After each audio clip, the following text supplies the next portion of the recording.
하나님 아버지, 우리에게 한없는 아버지 하나님의 그 사랑을 부어주셔서 아버지 앞에 살아가도록 인도하시니 감사합니다. 우리에게 베푸신 십자가 그 사랑 잊어버리지 않고 더 깊어지며 더 충만해지도록 은혜를 베풀어 주옵소서. 이 시간 드리는 이 예배 가운데 함께하여 주시고 우리에게 필요한 말씀, 붙들고 살아가야 될 말씀 허락해 주옵소서. 의지하옵고 예수 그리스도의 이름으로 기도드리옵나이다. 아멘. 찬송가 540장 찬양 드리시고 문영란 집사님 기도 인도하시겠습니다.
사랑의 하나님 아버지, 우리가 다시 모여 오후 예배로 하나님께 감사와 찬양을 올려드립니다. 우리 가운데 함께 하셔서 주관하여 주소서. 예수 그리스도의 십자가 복음을 힘입어 아버지 앞에 나왔으니 우리를 불쌍히 여기시고 우리에게 더욱 믿음을 주시고 담대함을 더하사 때를 따라 돕는 은혜를 충만히 부어주소서. 믿음의 주여 또 온전케 하시는 예수님을 바라보게 하시고 주님이 주시는 사랑과 은혜를 이 시간 더욱 경험하게 하소서. 세상 속에 분주하게 살아가는 우리가 그 세상 속에 함몰되지 않게 하시고 이 세상 속에서 거룩하게 구별되어 하나님의 자녀답게 살아가기를 원하오니 이 시간 하나님의 말씀으로 우리 영혼에 힘을 더하여 주소서. 우리의 예배가 온전한 예배가 되도록 성령님 이 시간 더욱 도와주시옵소서. 오직 말씀과 기도로 채우셔서 믿음과 순종의 삶을 새로운 한 주 동안도 살아가게 하소서. 특별히 내일부터 금요일까지 있을 고난주간 특별 저녁 기도회를 하나님이 친히 주관하여 주시옵소서. 사모하여 참석하는 모든 지체들의 간절한 기도를 들으시고 응답하여 주시옵소서. 성령의 충만함을 깊이 경험하게 하시고 예수 그리스도의 고난 십자가 죽음의 은혜에 더욱 감사하며 감격을 회복하는 시간이 되게 하여 주시옵소서. 또한 부활의 소망을 가지고 살아갈 때에 항상 우리와 함께 하시기를 기뻐하시는 아버지의 그 넓은 사랑을 진하게 누리는 기쁨의 시간이 되게 하여 주시옵소서. 오늘 이 시간 우리에게 말씀으로 먹이기 위해 세우신 고창곤 목사님 위에 성령의 충만으로 성령의 감동으로 넘치게 부어 주시옵소서. 그 말씀을 듣는 우리가 아버지 하나님의 마음과 생각을 깨닫게 하시고 그 받은 말씀대로 순종하며 살기를 결단하게 하시며 일상의 삶 속에서 말씀이 살아 움직여 우리의 신앙과 인격과 삶이 아버지 닮아가게 하소서.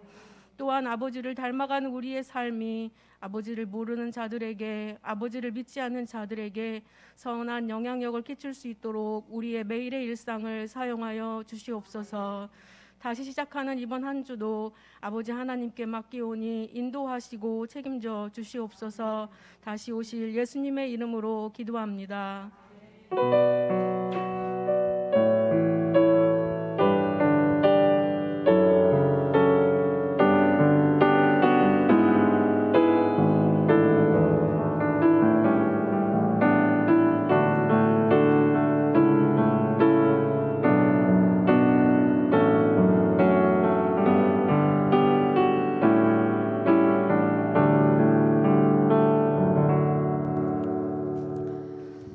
베드로전서 5장 1절부터 6절 말씀입니다.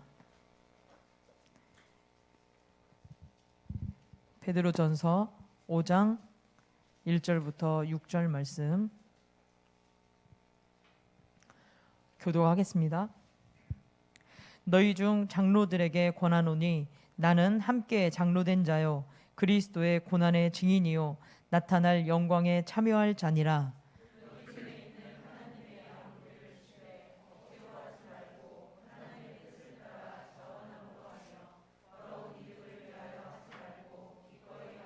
맡은 자들에게 주장하는 자세를 하지 말고 양무리의 본이 되라.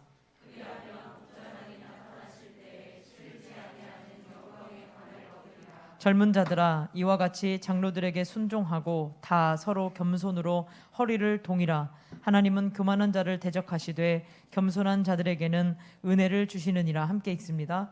그러므로 하나님의 능하신 손 아래에서 겸손하라. 때가 되면 너희를 높이시리라. 아멘. 교회 공동체에 주는 권면이라는 제목으로 목사님께서 말씀 전하시겠습니다. 옆에 분과 인사 나눌게요. 은혜 많이 받으시길 바랍니다. 은혜 많이 받으시길 바랍니다. 예. 창문을 열어놨더니 되게 교회가 환한 것 같습니다. 예. 베드로 전서는 외부의 그 어려움과 또 내부의 그런 시련들이 있을 때 그냥 성도들에게 위로 주고 격려하기 위해서 이제 보낸 편지가 바로 이 베드로 전서입니다. 그래서 베드로 전서를 보면 고난이라는 단어가 되게 많이 나오고 있고요. 그리고 그 고난이라는 단어와 함께도 많이 나오는 것이 소망이라는 단어입니다. 그러니까 고난 가운데 있지만 너희들 그 고난이 끝이 아니라 소망이 있다라고 이야기하는 것이죠. 그러면서 이제 또 한 단어를 뽑는다면 그 교회라는 단어일 겁니다. 그래서 그 교회, 고난과 소망과 그런 공동체, 교회 공동체 이야기가 많이 나오는데요. 특별히 이제 5장에서는 그 교회 공동체 가운데 이제 베드로가 마지막 권면하는 그런 말씀이라고 할 수가 있습니다. 그러니까 하나님이 원하시고 바라시는 그 교회 공동체의 모습이라고 할 수가 있는 것이죠. 그래서 오늘 이제 베드로가 그 교회 공동체 가운데 필요한 것들을 이제 말하고 있습니다. 그래서 1절에서 4절을 보면 이제 교회 지도자들이라고 할 수 있고요. 그러니까 뭐 리더들을 향한 말씀이라고 할 수가 있고 5절에서 6절은 교인들, 그러니까 지도자를 제외한 여러 이제 교회 성도들을 위한 말씀이라고 할 수가 있습니다. 그러니까 오늘 말씀에서 예외되는 사람은 아무도 없다라는 것이죠. 교회 지도자라든지 성도들에게 권면할 말씀이니까 예외되시는 분은 아무도 없다라는 것을 미리 이야기하고 이제 말씀을 전하도록 하겠습니다. 베드로는 먼저 교회 리더들에게 이제 권면하고 있어요. 1절에 보니까 너희 중 장로들에게 권하노니 나는 함께 장로된 자요 그리스도의 고난의 증인요 나타날 영광에 참여할 자니라라고 이야기를 하고 있습니다. 이때 장로라고 하면 문자적으로 보면 먼저는 목회자, 목사라고 할 수가 있습니다. 그런데 이것을 이제 2차적인 의미로 보면 지금 우리나라를 말하면 장로, 권사, 집사 그리고 직분자, 교사들까지 전체 두루 포함한다라고 할 수가 있습니다. 교회 리더십이라고 할 수가 있는 것이죠. 그러면서 베드로가 뭐라냐 자신을 내 장로라고 소개를 하고 있습니다. 베드로는 장로라기보다는 오히려 12 사도였었죠. 그리고 예수님의 수제자였습니다. 그럼에도 불구하고 자신을 이 교회 공동체 가운데 좀 더 낮춰서 자기를 장로라고 표현하고 있습니다. 어떻게 보면 겸손의 표현이라고 할 수가 있는 것이죠. 그러면서 뒤에 보니까 나타날 영광에 참여할 자라고 이야기를 하고 있습니다. 그러니까 나는 교회 장로고 그리고 그런데 나타날 영광에 참여할 자라고 이야기합니다. 그러니까 예수님의 재림의 때에 영광을 함께 누릴 사람이다라고 이야기해주고 있는 것이죠. 그 영광은 누구나 다 바랍니다. 우리도 영광스러운 자리에 있기를 원하고 그 영광을 보기 원하고 다 그렇습니다. 그런데 그 안에 중간 어떤 과정이 필요하다라는 거예요. 이 베드로가 뭐라고 말했냐? 나는 장로자요 영광에 참여할 자다라고 하는데 그 중간에 어떤 것이 있습니까? 그리스도의 고난의 증인이다라고 이야기를 하고 있습니다. 그러니까 내가 장로고 앞으로 영광에 참여할 자인데 근데 그 중간에 있는 것이 뭐냐면 그리스도의 고난의 증인이다라고 말하고 있습니다. 그러니까 영광은 그냥 참여하는 것이 아니라 그리스도의 고난의 증인의 역할을 할 때 그 영광에 참여할 수 있다라고 이야기를 하고 있는 것이죠. 이 증인은 무엇입니까? 내가 본 것을 말하고 내가 들은 것을 말하는 사람이 증인입니다. 지금이야 증인이 법적으로 이렇게 보호가 되는 사회지만 우리가 영화나 그런 데 보면 증인이 보호받지 못하는 경우도 있습니다. 그러면 그 증인으로서의 고달픈 삶을 살게 되는 것이죠. 근데 베드로가 지금 직면한 사회도 마찬가지예요. 증인이지만 내가 증인으로서 삶을 사는데 법적으로 보호받지 못하는 증인입니다. 그리스도의 고난에 동일하게 동참해야 되는 증인이라는 것이죠.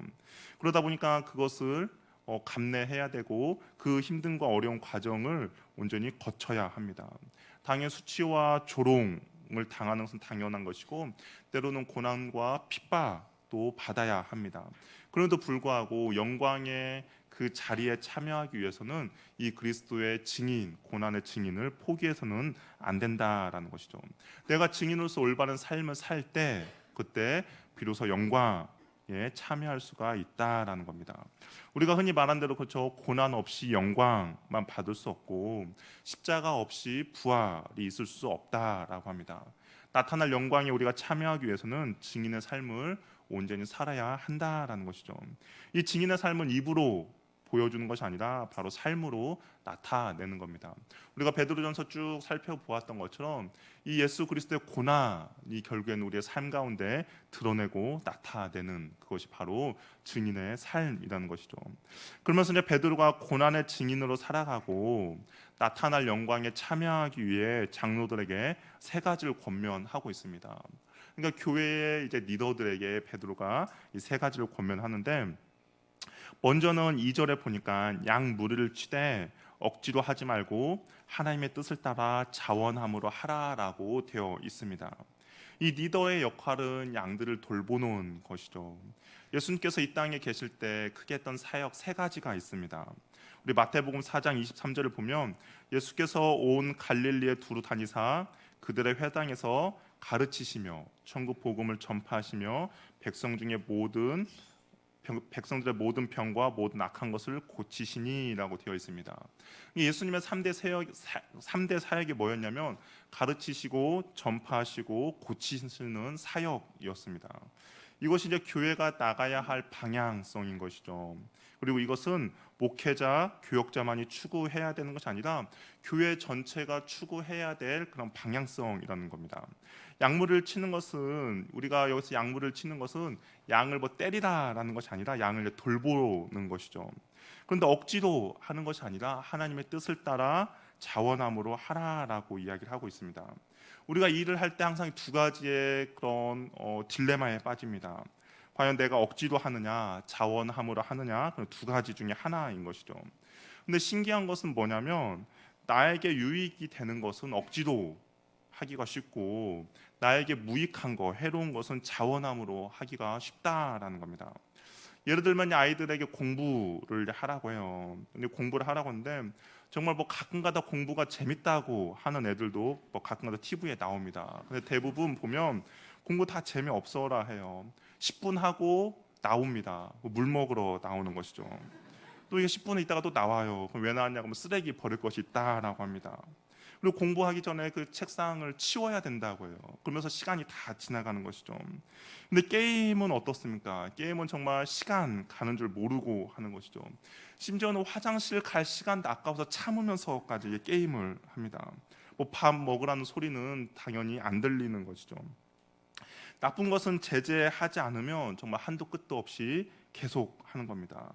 왜 그럴까? 우리의 본성이 그렇게 타락한 본성이기 때문인 것이죠. 그래서 우리의 본성은 가만히 내버려 두면 그냥 타락한 쪽으로 기울 수밖에 없습니다. 그래서 억지로 우리가 하나님의 뜻을 따라 내가 하나님이 원하시는 일들은 정말 자원함으로 하기가 쉽지 않다라는 것이죠. 그런데 하나님이 원하지 않는 것은 자원함으로 하는 일들이 벌어진다라는 겁니다. 그렇다면 과연 우리가 신앙생활을 할 때 과연 억지로가 아니라 하나님의 뜻을 따라 자원함으로는 어떻게 할 수 있을까? 그런 이제 궁금함이 생기는 것이죠. 정말 내가 하나님이 기뻐하고 하나님이 원하는 일을 억지로가 아니라 어떻게 자원함으로 할 수 있을까? 근데 베드로는 그 비결을 알고 있습니다. 베드로가 그 비결을 알게 된 것은 처음에 주님께서 베드로에게 사명을 맡기셨을 때였던 것이죠. 베드로가 예수님이 부활하신 후에 사명을 받았어요. 요한복음 21장을 보니까 예수님이 갈릴리 호숫가에서 베드로와 제자들에게 아침 밥을 준비하면서 베드로와 제자들을 맞이해 주었습니다. 그러면서 예수님께서 물었어요. 여러 가지 묻고 나서 내 양을 먹이라, 내 양을 치라, 내 양을 먹이라 명령을 내렸습니다. 그러니까 베드로가 그 사명을 받았죠. 그런데 이 명령을 내리기 전에 베드로에게 3번 물은 것이 있습니다. 무엇이냐면 너가 나를 사랑하느냐라는 질문을 받은 것이죠. 그러니까 너가 만약에 나를 사랑한다면 내 양을 먹이고 내 양을 치고 내 양을 먹이라라고 예수님께서 말씀하셨던 것이죠. 그러니까 억지로가 아니라 자원함으로 사역할 수 있는 방법은 무엇이냐? 예수님에 대한 사랑이라는 것입니다. 예수님에 대한 사랑이 있을 때 우리가 억지로가 아니라 자원함으로 기쁘게 사역할 수가 있다라는 겁니다. 우리가 사랑하는 사람 있으면 어떻습니까? 사랑하는 사람을 위해서 내가 헌신하고 수고하는 것이 아깝다라는 생각이 들지 않습니다. 당연하다라고 느껴지는 것이죠.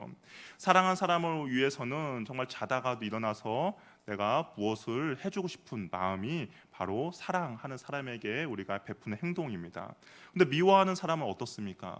미워하는 사람은 정말 해주기 싫은 것이, 한도 끝도 해주기 싫은 것이 바로 우리들의 마음이라는 것이죠. 근데 베드로는 그 사랑, 정말 자원하는 마음으로 해야 되는 방법을 알았다는 것이요. 그것은 무엇이냐? 예수님에 대한 사랑이 있으면 우리가 억지로 하는 것이 아니라 감사함과 기뻐함으로 할 수 있다는 것을 알 수 있다라는 것이죠. 우리가 사역을 하다 보면 지칠 수 있습니다. 그건 당연한 것이죠. 그래서 때로는 휴식도 필요합니다. 그러나 주님에 대한 사랑함 없이 내가 내 의지로 내 힘으로 사역을 했다면, 그리고 나서 내가 번아웃이 돼서 휴식을 취한다면 그 휴식은 영원한 휴식이 되어버릴 가능성이 있다라는 것이죠. 그러나 내가 주님에 대한 사랑이 있다면 그 휴식은 다시 충전하고 다시 일어설 수 있는 힘과 능력이 된다라는 겁니다. 그래서 우리가 주님 앞에 사역할 때 내 힘과 내 의지로 하는 것이 아니라 주님을 사랑하는 마음으로 온전히 감당하시길 바랍니다. 그러기 위해서는 내가 주님 앞에 내 자신의 마음을 날마다 닦아내야 한다라는 것이죠. 기도하며 경건의 시간을 통해서 하나님의 말씀으로 마음의 동기부여를 날마다 해야 한다라는 겁니다. 나를 사랑하는 주님을 묵상함으로써 그 주님의 마음을 내 마음 가운데 심겨 놓아야 한다라는 것이죠. 그래야 우리가 억지로 사역을 하는 것이 아니라 정말 자원하는 마음으로, 기뻐하는 마음으로 사역할 수 있다라는 겁니다. 혹시 여러분 가운데 어떤 사역을 맡고 계신 분이 있습니까? 뭐 교사라든지 아니면 교회 여러 가지 직분을 맡고 계신 분들 있을 것입니다. 그렇다면 주님에 대한 사랑에 집중하시길 바랍니다. 내 힘과 내 능력으로 나에게 맡겨진 사역을 감당하려고 하지 마시고 주님에 대한 사랑에 집중한다면 우리가 기뻐하는 마음으로 지금 나에게 맡겨진 사역들을 잘 감당할 수 있을 것입니다. 두 번째는 더러운 이득을 위하여 하지 말고 기꺼이 하라라고 이야기하고 있습니다. 이 더러운 이득은 다른 마음을 품는 거예요. 그러니까 주님에 대한 온전한 마음을 품는 것이 아니라 그 뒤에 어떤 딴 주머니를 차고 있는 그런 마음이라는 겁니다. 나의 욕심과 나의 욕망을 충족시켜 주는 것이죠. 하나님의 약물인데 이 약물을 통해서 내가 이익을 얻고자 하는 것입니다. 하나님의 일을 하는데 마치 하나님의 일이라는 포장 안에 나의 욕망과 나의 욕심을 채우기 위한 것이죠. 우리 한국교회가 많은 사람들에게 욕을 듣고 손가락질을 당하는 이유가 바로 이런 이유가 가장 클 것입니다. 하나님의 나라와 하나님의 교회인데 그런데 어떻습니까? 그 사람의 욕망과 사랑의 정욕을 채우기 위해서 하나님을 하나의 도구로 사용하고 있다라는 것이죠. 하나님보다 다른 것에 마음을 둡니다. 그리고 하나님 나라의 유익보다 자기의 유익을 누리는 것에 더 많은 힘과 에너지를 쏟는 것이죠. 이것은 뭐 단순히 금전적인 것뿐만 아니라 인기, 높은 자리, 명예들이 여기에 포함된다라고 할 수가 있습니다. 그러니까 나에게 들어올 어떤 이익을 기대하면서 사역을 하는 겁니다. 하나님이지만 하나님의 나라를 위해서 하지만 그 하나님을 팔아서 나의 유익을 채우고자 하는 마음인 것이죠. 큰 교회 가면 뭐 정말 안수 집사님과 장로 직분 세우는 것이 쉽지가 않습니다. 그러다 보니까 사람들이 이제 어떻게 하냐? 사람들에게 얼굴을 알리고 이름을 알리고자 하는 그런 사역적인 코스가 있어요. 그래서 성가대라는 곳에 가면 그래도 아무래도 사람들이 두루두루 있고 성가대가 교회 핵심이다 보니까 그곳에 사람들이 많이 가려고 합니다. 또 안내위원도 마찬가지죠. 안내위원도 사람들이 많이 지나가면서 얼굴을 익힐 수 있는 좋은 자리입니다. 뭐 새가족부도 마찬가지예요. 새가족부도 사람들이 많이 거쳐가는 곳이기 때문에 그곳에서 섬기고자 합니다. 뭐 당연히 기꺼이 필요한 일꾼이죠. 그런데 어떤 사람들은 그곳에서 더러운 이득을 위해서 그 자리만을 고집하는 사람들이 있다라는 겁니다. 그래서 실제로 그 자리에 있어야만이 정말 흔히 말해서 그런 코스를 이제 밟아 갈 수 있다라고 생각하기 때문인 것이죠. 반면에 주차나 주방이나 사람들이 알아주지 않고 힘들다고 소문난 곳에는 그 사역이 버겁게 움직여집니다. 자원한 사람이 별로 없는 것이죠. 왜냐하면 그곳에서는 사람들이 잘 알아주지도 않고 그곳에서 사역을 해도 정말 중직자로 올라가는 것들이 쉽지 않기 때문입니다. 근데 베드로가 그렇게 하지 말고 기꺼이 하라라고 이야기를 합니다. 열망하는 마음을 가지고 즐거운 마음을 가지고 하라라는 것이죠. 잘못된 방향으로 잘못된 열정을 쏟아붓지 말고 올바른 방향으로 올바른 열정을 쏟아부으라는 말입니다. 그러니까 내가 딴 주머니를 차면서 그 딴 주머니를 채우기 위해서 잘못된 열정, 그런 방향으로 나가지 말고 오직 하나님의 영광과 하나님의 나라를 위하여서 올바른 열정으로 나아가라고 이야기를 하고 있는 것이죠. 사역하면서 상처받고 사역하면서 왜 다툼이 일어나는가? 그것은 결국에는 사랑 없이 내 힘과 내 열정으로 사역하기 때문이라는 것이죠. 쉽게 지치고 기쁨 없이 하게 된다라는 겁니다. 그래서 우리가 올바른 열정을 온전히 회복해야 한다라는 겁니다. 올바른 열정을 회복하는 방법은 마찬가지인 것이죠. 십자가의 사랑과 하나님 은혜를 묵상하는 방법밖에 없습니다. 나를 향한 하나님의 사랑이 무엇인가? 정말 갈보리 십자가의 그 놀라운 사랑을 묵상할 때 내 안에 그 열정 없던 사막과 같이 굳어지고 딱딱한 마음 가운데 정말 작은 시내가 생기기 시작한다라는 것이죠. 그러면서 그 주님에 대한 갈망과 주님에 대한 열정을 내가 더욱더 쏟아부을 때 그 작은 시내가 강물이 되고 그리고 그것은 바다가 되어 아무것도 막을 수 없는 하나님의 나라에 대한 열정으로 사로잡히게 된다라는 겁니다. 그 열정이 있을 때 환난과 고난과 힘듦과 멸시를 당해도 아무것도 나의 그 열정을 막을 수 없다라는 것이죠. 하나님에 대한 그 사랑이 크면 클수록 주변 사람들의 그 말에 내가 낙심하거나 좌절하지 않는다라는 겁니다. 왜냐하면 하나님의 사랑이 그 사역을 할 수 있도록 나를 이끌어가기 때문인 것이죠. 사람이 나에게 장애물이 되지가 않는다라는 것이죠. 근데 가만히 보면 내 힘과 내 열정과 내 열심으로 사역할 때 우리는 자주 넘어지게 되고 자주 상처를 받게 되는 것이죠. 저 여러분의 삶 가운데서는 내 힘과 내 열정이 나를 이끌어가는 것이 아니라 하나님의 사랑이 나를 이끌어가는 그런 은혜가 있기를 바랍니다. 그럴 때 그 열정을 가지고 우리가 기꺼이 주님의 나라를 위해서 우리가 헌신하며 수고할 수가 있다라는 겁니다. 세 번째는 약물의 본이 되라라고 이야기를 하고 있습니다. 우리 3절 말씀 우리 같이 한번 읽어볼게요. 3절 읽겠습니다. 시작.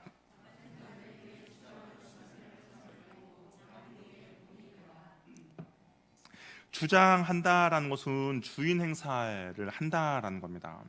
내 것이 마냥 행동하는 거예요. 여기서 근데 우리가 앞에서도 말한 것처럼 이 양무리가 내 양이 아니라 하나님의 양떼, 하나님의 양물이라고 분명히 말씀하셨거든요.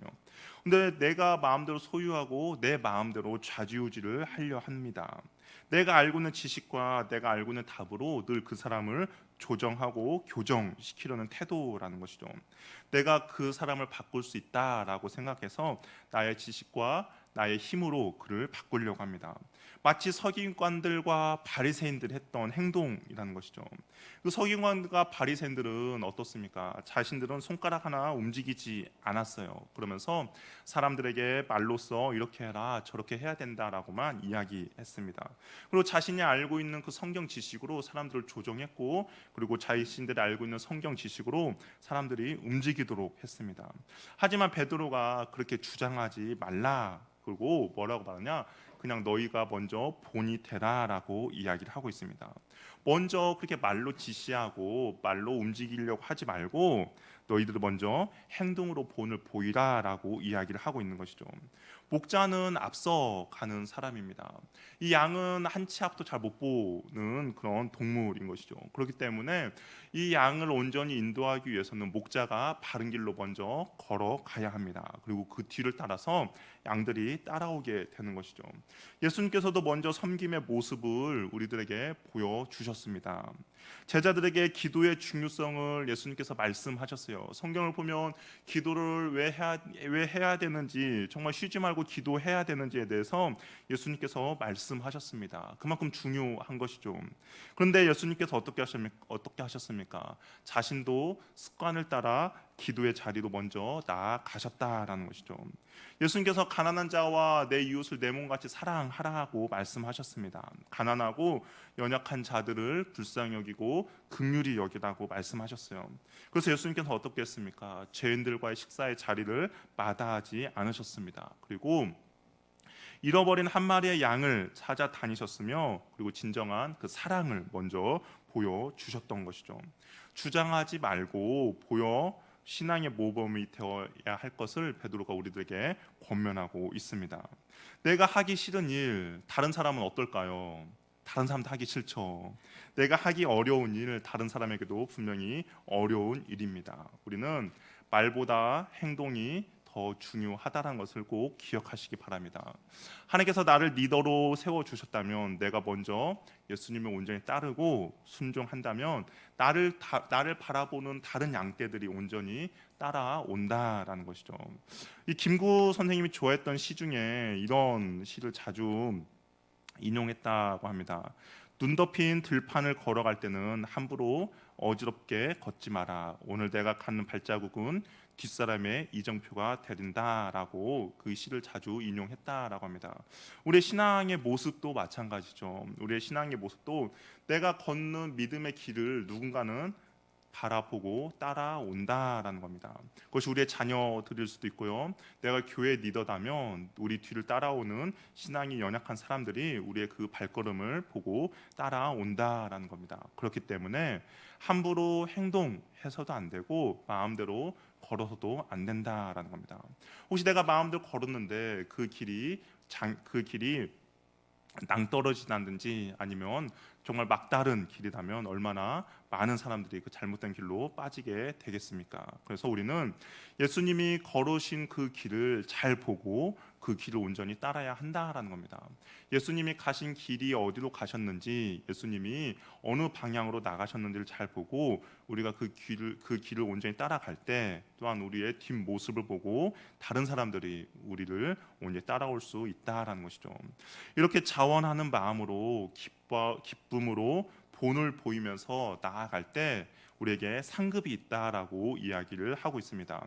목자장이 나타나실 때 시들지 아니하는 영광의 관을 우리들에게 허락해 주신다라고 이야기하고 있는데요. 우리 4절 말씀을 같이 한번 읽어보도록 하겠습니다. 4절 읽겠습니다. 시작.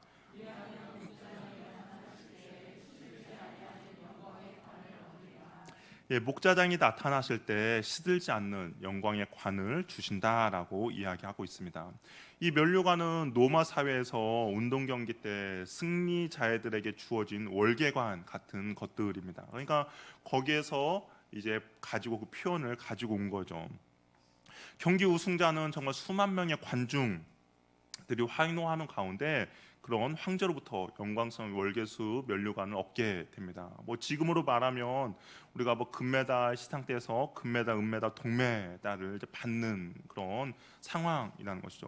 얼마나 많은 큰 기쁨과 감격이 있겠습니까? 정말 우리 뭐 주변에도 누군가 금메달 타면 정말 현수막이 붙을 정도로 많은 사람들의 관심을 받습니다. 그런데 양 무리를 잘 본 목자들에게 목자장이신 예수께서 어떤 것을 허락해 주시냐? 시들지 아니하는 영광의 관을 씌워 주신다라는 겁니다. 앞에서 이 면류관과 월계관들은 시들어요. 시간이 지나면 그것이 그 시간이 지나면 금방 시들어 버립니다. 뭐 지금의 우리가 바라는 그런 금메달과 그런 것들도 마찬가지죠. 그냥 이 땅에 있을 때만 유효한 것이 바로 그런 영광입니다. 그런데 예수님께서 우리에게 주는 그 영광은 시들지 않는다라고 이야기를 하고 있습니다. 시들고 썩고 없어지는 것이 아니라 영원한 영광의 면류관이라는 것이죠.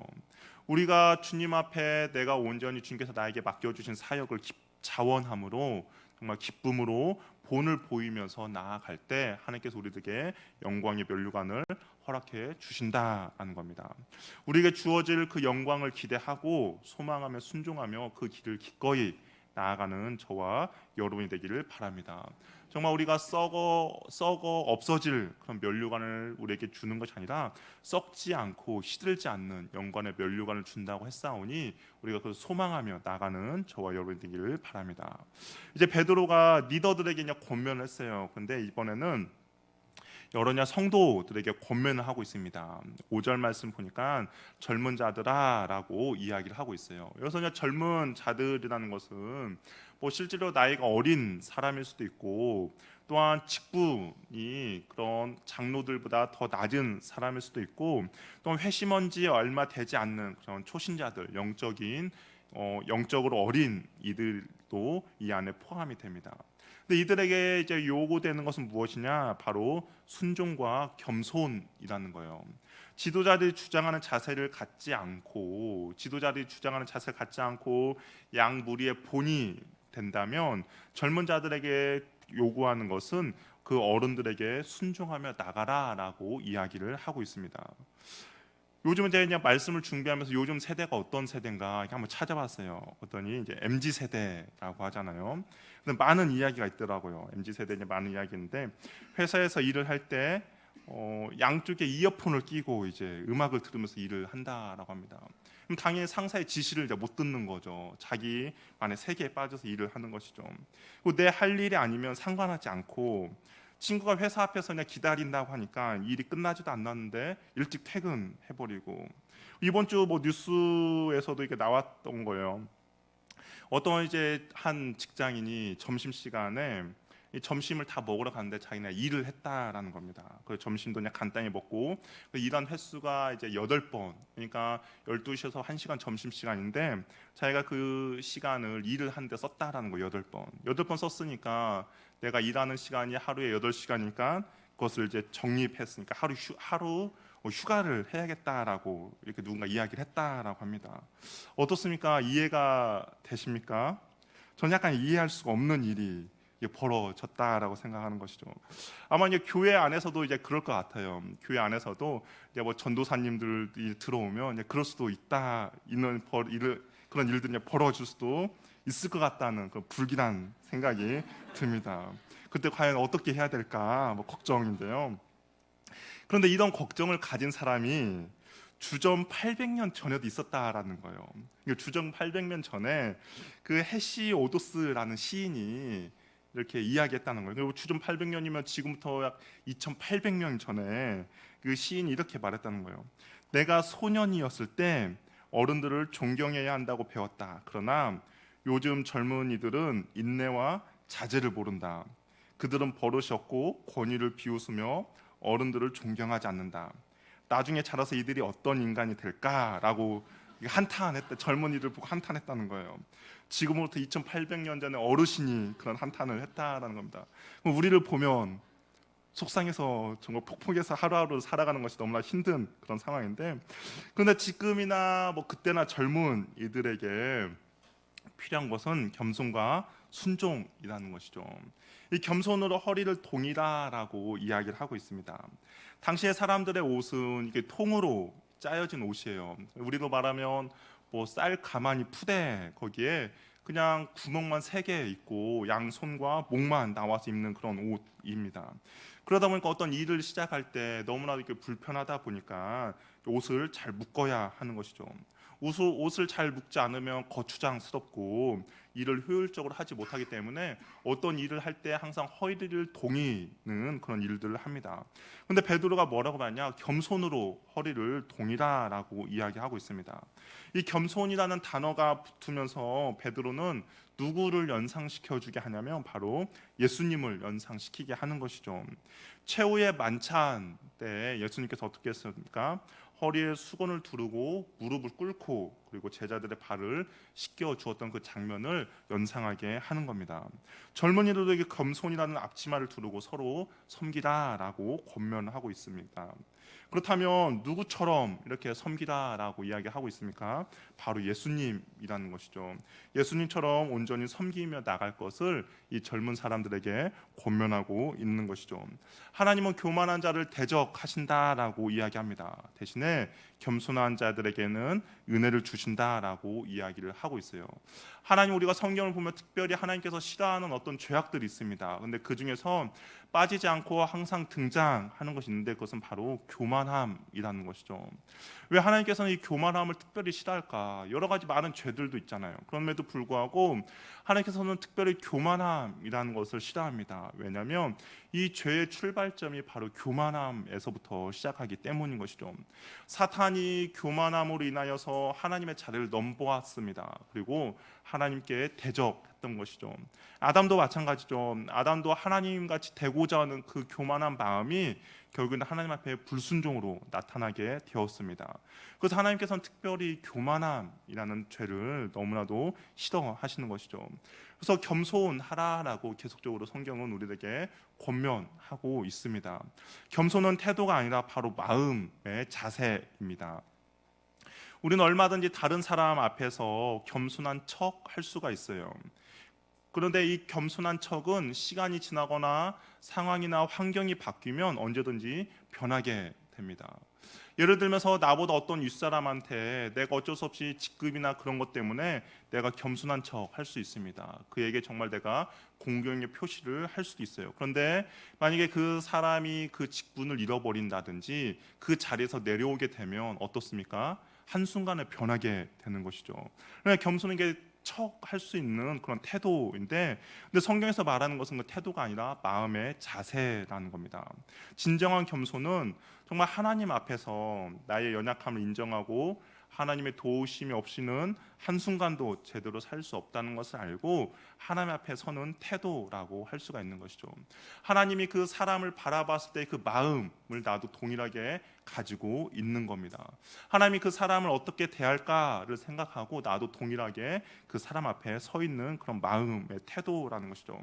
나의 한계를 알고 하나님의 되심을 인정하고 하나님 앞에 서는 모습이 바로 겸손함입니다. 성도의 바른 위치는 온전히 하나님 앞에 바로 섰을 때 때 우리가 겸손해질 수 있다라는 것이죠. 그런데 어떻습니까? 하나님은 보이지 않아요. 보이지 않는 하나님 앞에 우리가 어떻게 바로 서 있을 수 있겠습니까? 그것은 보이지 않는 하나님 앞에 우리가 온전히 서 있을 수 있는 방법은 하나님의 말씀 앞에 서는 모습입니다. 하나님의 말씀을 내 삶의 근거로 삼는 것이죠. 하나님의 말씀을 내 삶에 구체적으로 순종하며 나아가는 겁니다. 하나님의 뜻을 발견하고 하나님께 순종하기 위하여서 기꺼이 주의 말씀을 묵상하고 주님의 말씀을 읽고 나아가는 것이죠. 그럴 때 내가 주님 앞에 서 있는 그런 겸손한 태도를 유지할 수 있다라는 겁니다. 그럴 때 주님께서 때가 되면 우리를 높여 주신다라고 이야기를 하고 있는 것이죠. 다윗은 하나님의 손길을 인정했습니다. 그리고 하나님의 말씀 가운데 온전히 순종하며 나아갔더니 하나님의 때에 하나님께서 그 다윗을 높여 주셨어요. 이스라엘의 목자가 되게 해 주셨다라는 것이죠. 그 양을 칠 때 겸손하게 하나님 앞에 온전히 서 있었던 다윗을 하나님께서는 그를 세워 주셔서 하나님의 양떼 이스라엘을 맡기셨던 것입니다. 그러니까 그 겸손하며 나아갈 때 하나님께서 하나님의 때에 온전히 높여 주신다라는 것이죠. 하나님은 선하게 우리를 반드시 인도해 주십니다. 은혜 안에 굳건하게 서기 위해서 하나님 앞에 우리 자신을 온전히 낮추시며 나아가는 저와 여러분이 되기를 바랍니다. 베드로는 교회 공동체 가운데 리더들과 성도들에게 권면하고 있습니다. 우리가 오늘 말씀을 보면 특별히 이해하기 어렵거나 난해한 말씀은 아니에요. 어떻게 해야 설명하지 않아도 우리가 다 이해되는 말씀입니다. 근데 가만히 보면 베드로가 많은 권면을 했지만 결국 말하고자 하는 것은 바로 이런 것이죠. 예수님의 본을 따르라라고 이야기를 하는 겁니다. 장로들도 예수님처럼 예수님의 본을 따라가라고 말씀하고 있고 젊은이들에게도 예수님처럼 행하라라고 이야기를 하고 있습니다. 이게 교회의 모든 기준이 바로 예수님처럼 하라라고 이야기하고 있는 것이죠. 장로들에게 하나님의 뜻을 따라 자원함으로 더러운 이득을 위함이 아니라 기꺼이 하라는 것도, 주장하는 것이 아니라 약물의 본이 되라는 것도 결국에는 예수님이 보여주신 모습이라는 것이죠. 겸손함도 마찬가지입니다. 예수님처럼 낮아지고 겸손하신 분이 어디에 있습니까? 결국 베드로의 오늘의 모든 권면은 결국에는 예수님처럼 행하라라고 우리들에게 권면하고 있다라는 겁니다. 예수님의 행하신 일들을 보면 어떻습니까? 남에게 먼저 시키지 않고 본인이 자원함으로 기꺼이 먼저 본을 보여주셨던 것이죠. 예수님께서는 기꺼이 제자들의 발을 씻어 주셨습니다. 그러니까 오늘의 권면은 결국에는 교회 가운데 예수님이 기준이 되고 예수님의 발걸음 온전히 따라라라고 우리에게 권면하고 있는 것이죠. 예수님께서 공생의 기간 동안 하신 것처럼 너희들도 그렇게 한다면 하나님이 은혜를 주시고 그 하나님의 영광 가운데 참여케 해 주신다라고 이야기를 하고 있습니다. 저와 여러분 그리고 우리 하늘 영광 교회가 예수님을 기준으로 삼아 예수님의 본을 온전히 따르고 그 발자취를 따라가는 그런 은혜가 저와 여러분 그리고 우리 교회 가운데 있기를 바랍니다. 그럴 때 하나님의 영광 썩지 않는 면류관을 우리에게 하나님께서 허락해 주실 것입니다. 그리고 세상이 감당하지 못하며 세상을 변화시키는 저와 여러분이 될 것이고 하늘 영광 교회가 될 것입니다. 예수님의 발자취를 온전히 따라 나아가는 저와 여러분 되기를 바랍니다. 예수님께서 먼저 걸어가신 그 발자취가 있어요. 그렇기 때문에 예수님이 어디로 가셨는지, 예수님 무엇을 하고 계시는지, 예수님께서 지금 어떻게 행동하시는지를 우리가 날마다 묵상하고 그 발자취를 따라가는데 부족함이 없이 따라간다면 또한 우리의 모습을 보고 따라오는 다음 세대들이 있을 것입니다. 그래서 그렇다면 그들도 또한 우리가 온전히 예수님께 인도함을 해줄 수 있는 그런 은혜가 저와 여러분의 삶 가운데 넘쳐나기를 바랍니다. 함께 기도하겠습니다. 우리 시간 기도할 때 오늘 베드로가 우리 교회 가운데 권면하고 있는 것이죠. 장로들과 젊은이들에게 권면합니다. 결국에는 무엇이냐? 예수님처럼 하라라는 거예요. 우리 시간 기도할 때 하나님, 내가 온전히 예수님의 그 발자취를 따라갈 수 있는 은혜를 나에게 허락하여 주시옵소서. 주님이 어디에 계시는지 주님이 무엇을 보고 계시는지, 주님이 어디에 머물러 계시는지, 어디에 관심이 있는지 우리가 온전히 알게 해주시고, 내가 그 발자취를 따라가는데 부족함이 없도록 나에게 은혜를 베풀어 달라고 그러고, 그러한 우리 하늘 영광 교회가 되게 달라고 우리 한번 같이 기도하며 나가도록 하겠습니다. 할렐루야. 하나님 아버지 감사합니다. 주께서 우리의 삶 가운데 주신 은혜가 날마다 넘쳐나도록 도와주시옵소서. 하나님의 그 은혜가 어디에 있는지, 주님의 시선이 어디에 머물러 있는지, 주님의 마음의 관심이 어디 있는지 우리가 언제 볼 수 있는 그런 은혜를 우리 허락하여 주시옵소서. 하나님 머무는 곳에 나도 머물기 원합니다. 하나님이 멈추어 있는 곳에 나도 멈추기 원하고, 하나님이 가신 그 방향에 나도 가기를 원하오니 오늘 주님을 따라가며 나아갈 수 있도록 주여 인도하여 주시옵소서. 하나님이 그 뜻 가운데 우리의 머물러 있기를 원하오니 주여 불러주시고, 주님의 사랑으로 언제 붙들어 주시기 원하오니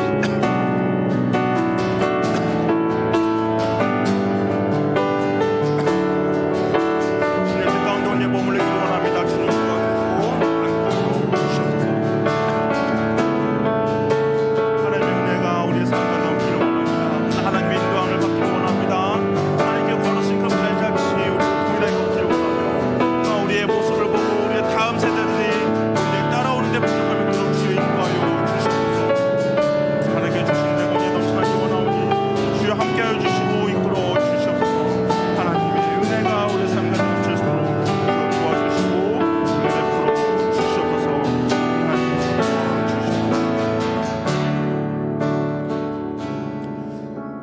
사랑의 하나님 아버지, 오늘의 말씀처럼 우리 교회가 온전히 예수 그리스도를 따르는 그런 은혜가 넘치기를 원합니다.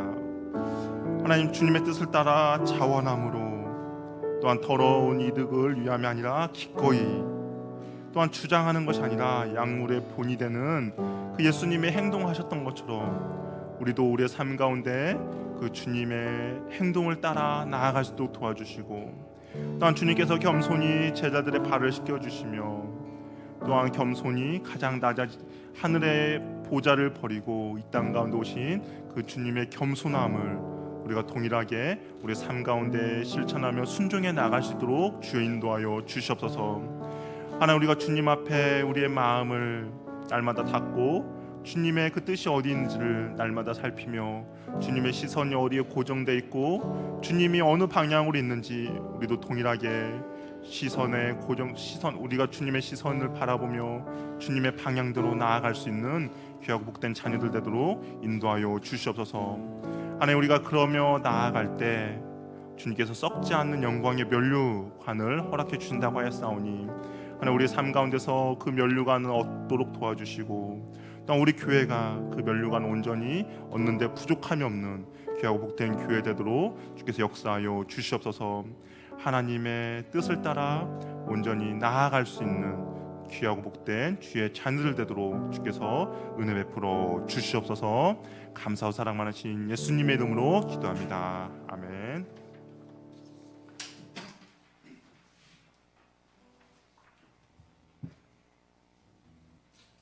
교회 소식 전하겠습니다. 오전에 말씀드린 대로 내일부터 금요일까지 7시 반에 예배 2층 예배실에서 함께 저녁 기도회로 모이도록 하겠습니다. 힘써서 함께 참여해 주시고 우리의 신앙과 다시 하나님과의 만남이 더욱더 깊어지도록 그렇게 함께 해 주시기를 부탁드리겠습니다. 아이들과 함께 할 수 있도록 힘써 주시기를 부탁드립니다. 부활주일 기억해 주시고요. 30일의 일정 또한 기억해 주셔서 함께 해 주시기를 부탁드립니다. 다음 주 오전 예배 후에 바로 재정보고가 있겠습니다. 우리 새 찬양인데요. 앞에 있는 스크린에 있는 모든 걸음 대신에 찬양하고 목사님 축도로 예배 마치겠습니다.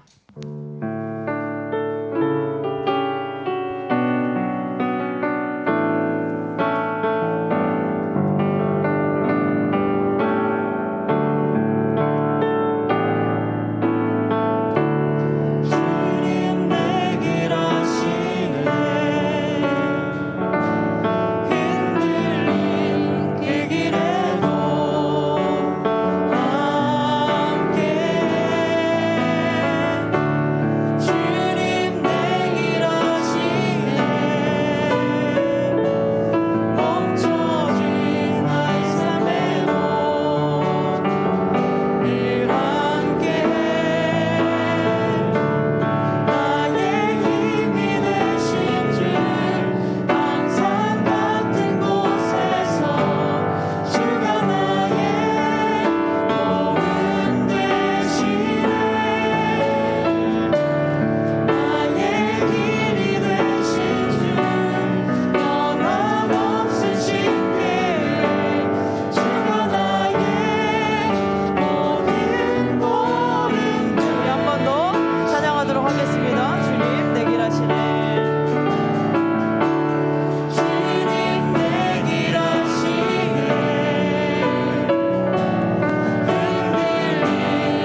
우리 삶 가운데 모든 기준이 되어주시고 우리의 나아갈 방향과 해야 할 기준이 되어주신 예수님을 온전히 바라보며 나아갈 수 있는 주의 자녀들 되도록 인도하여 주시옵소서.